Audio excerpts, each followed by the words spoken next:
Ukraine said it will send a team of experts to Iran to investigate the circumstances of the crash of a Ukrainian airliner. All 176 people died when the plane crashed near Tehran's Imam Khomeini airport and burst into flames.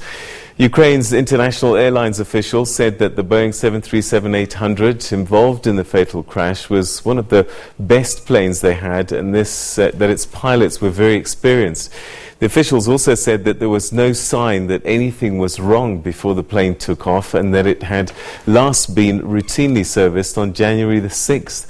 Among the victims were 82 Iranians, 63 Canadians, 11 Ukrainians, 10 Swedes, 3 Germans and 3 Britons. Authorities say that it's unclear whether the incident is linked to the Iran-US confrontation. The US has deployed more soldiers to Kenya's Manda Bay island to bolster security there following Sunday's terror attack at a Kenya Defense Forces military base used by the US for training regional forces on anti-terrorism. 3 Americans were killed in the attack, according to the US Africa Command. And on Wednesday, Iran government officials in Kenya distanced their government from the airfield attack. It also emerged that at least 1 Kenyan civilian was killed in the terror attack.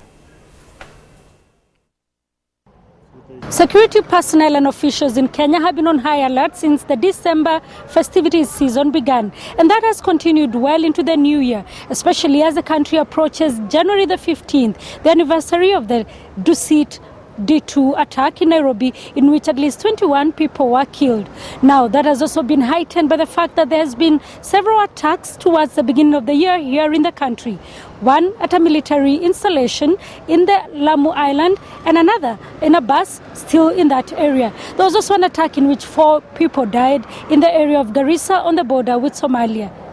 The US-Iran tensions have also raised tensions here in the country, with a lot of people fearing that the country may be a target because it has a lot of US interests. This afternoon, the Iran embassy officials here in the country issued a press statement reassuring Kenyans that they are safe, and indeed civilians everywhere will be spared from any retaliatory attacks that they may decide to carry out. There is no any relation between Iran and US tension and Kenya. We have received a lot of sympathy for this really horrific attack towards Mr. General Qasem Soleimani from Kenyans. And Kenyans all the time during the history was our close and deep friends. And by the way, I want to clarify for you, even we have a right of retaliation and revenge toward this act of war, but in that time we divided between civilians and the US troops and militaries.